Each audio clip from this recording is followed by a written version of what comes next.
Welcome to this Fiction Brain Masterclass. Today we are exploring one of the most powerful tools in fiction. It is a technique that most writers use by instinct but cannot name.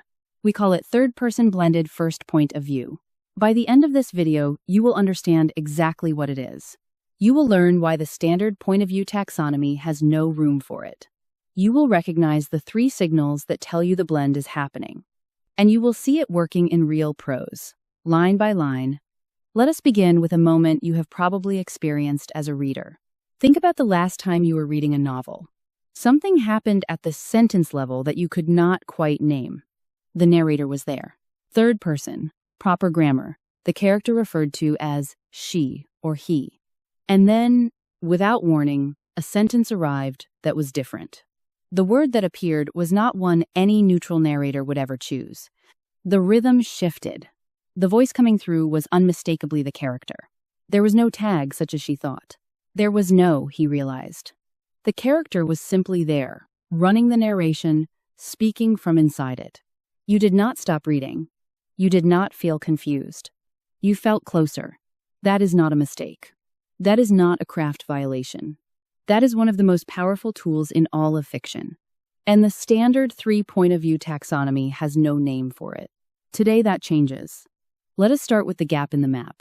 Every writer learns the three pillars of point of view early. First person, third person, intimate. Third person, omniscient. They are taught as distinct modes. Each one has its own rules about distance, access, and authority. That taxonomy is useful. But it has a gap, and the gap sits between first person and third person. That gap is where the most powerful close point of view fiction actually lives. When a writer has fully inhabited a character, something happens at the sentence level. The narrator does not disappear. The grammar stays third person, but the character's voice moves in and takes over the narration. Their idiom, their rhythm, their emotional register, all of it arrives. The narrator and the character speak simultaneously in the same sentence or paragraph. There is no attribution. There are no thought tags. There is no, she wondered. The character's voice simply arrives. This is what we call third-person blended first. Now here is the definition worth learning by heart. Third-person blended first is a narrative mode. In it, the character's first-person voice blends into the third-person narration without attribution.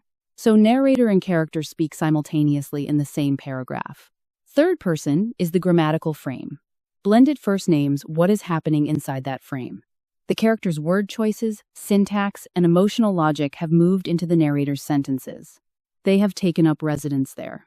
You cannot always find the seam. And that is the whole point.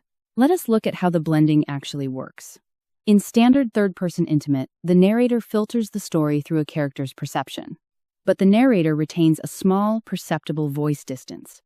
The narrator reports what the character sees, feels, and thinks. The character's inner life is rendered.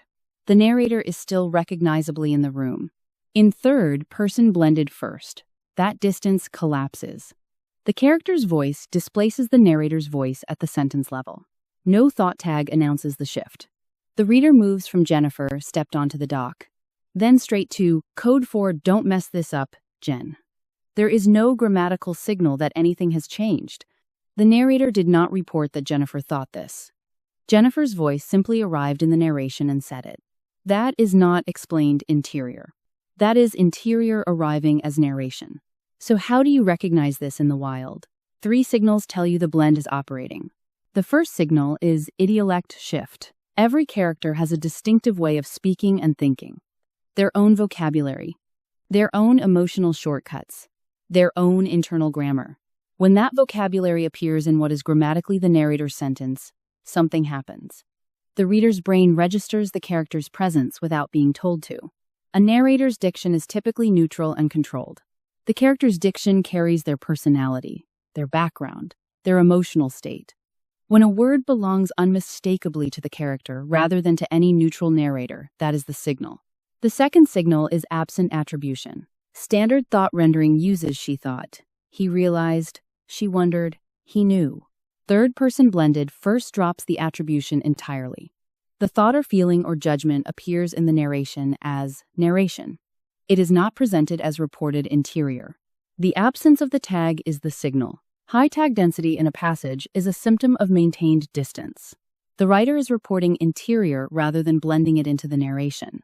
The third signal is simultaneous voices. In a fully achieved blend, both voices are present at the same time. They share the same sentence or the same paragraph. The grammar belongs to the narrator. The emotional content, the word choices, the underlying logic, all of it belongs to the character. Neither has fully surrendered to the other. They are occupying the same space. When all three signals are present, the blend is complete. Now let us see the mode in action. We will look at three forms, from the smallest flash to the most advanced.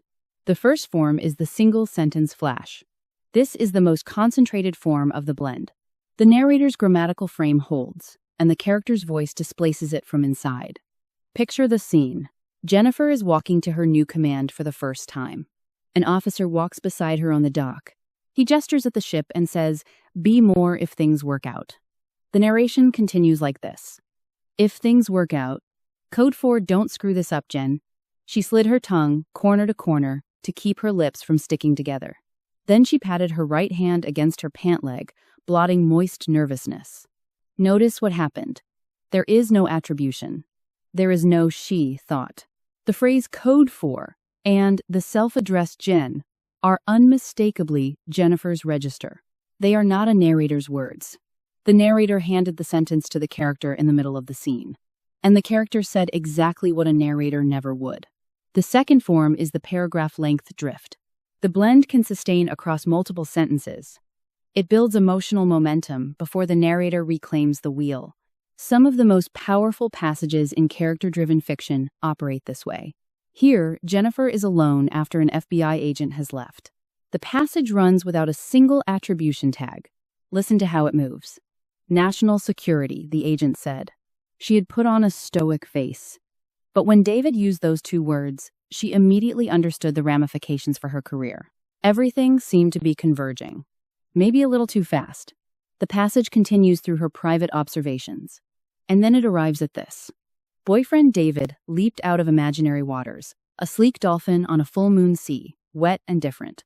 One with a purpose. She pushed away the idea and chalked it up to the need to get laid. You cannot point to a single sentence as the blend moment. The entire paragraph is blended. Jennifer's voice has taken over the narration so completely that the narrator is nowhere visible. The tonal register, the imagery, the self-correction, the dry humor of that final line, all of it is Jennifer. The narration is her thinking. It is not a report of her thinking. The third form is the unmarked blend. This is the most advanced version. It drops all italics. The character's voice simply appears in the narration without any typographical signal. The reader registers the shift through idiolect alone. Here, FBI agent David Beringer walks away from the ship.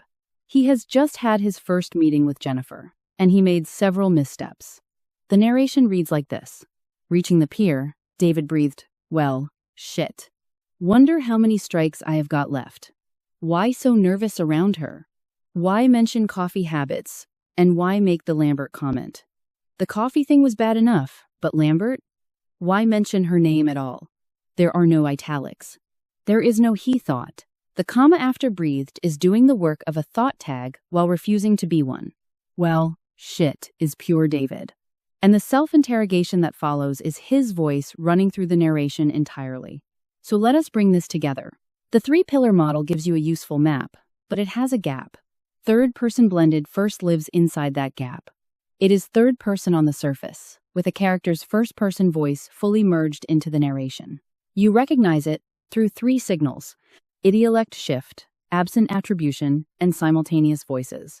And you have now seen it operate at three scales. The single-sentence flash, the paragraph length drift, and the fully unmarked blend. Once you can name this technique, you can use it on purpose. You can hand the wheel to your character and let their voice run the narration. That is how you close the distance. That is how you make a reader feel, not just informed, but inside.